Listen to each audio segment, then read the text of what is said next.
The Nazi concentration camps were designed with a specific purpose: the systematic elimination of an entire category of human beings. But in pursuing that purpose, they created, as a grim byproduct, one of the most extreme natural experiments in the history of psychology. They took large numbers of people from vastly different backgrounds and exposed them to conditions of deprivation, uncertainty, violence, and degradation so severe that almost nothing in ordinary experience could have prepared anyone for them. And Viktor Frankl watched what happened, to others, and within himself, with the attention of a psychiatrist who understood what he was observing.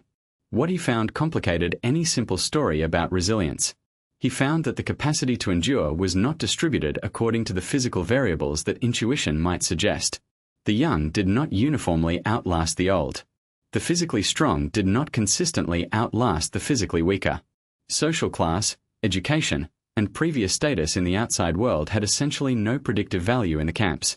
What seemed to matter, what Frankl observed again and again across the population of prisoners, was something interior, the presence or absence of a reason to survive. A sense that something was waiting in the future that required their specific existence. A task not yet completed. A person not yet returned to. A truth not yet testified to. Frankl described this inner resource in terms of what he called the will to meaning. Prisoners who retained even a fragile thread of purpose, who could imagine a specific future worth surviving toward, tended to maintain their psychological coherence longer and more completely than those who had lost the sense that anything beyond the present moment held any claim on them.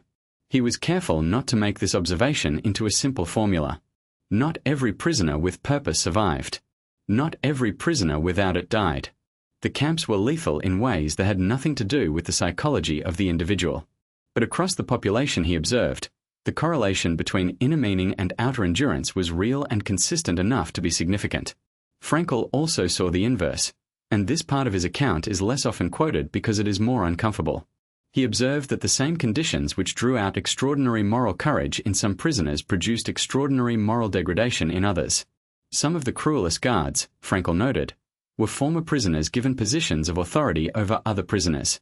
The freedom from all social constraint, the absolute power over other survival, the removal of any external check on behavior. These conditions revealed not just latent courage but also latent cruelty. Human nature, as Frankl observed it, was genuinely double. The camps were a laboratory of both its darkness and its possibility. His conclusion from this double observation was precise. What determines which direction a human being moves under extreme pressure is not the pressure itself but the inner resources the person brings to it. And the most important of those resources is not physical strength, not intelligence, not even emotional stability, it is meaning. The person who knows what they are living for can endure almost anyhow. The person who has lost the what tends to lose the will to manage the how as well. For the ordinary life, which is fortunately not the life of a concentration camp, Frankl's observations about resilience translate into a set of practices and orientations that build genuine psychological durability.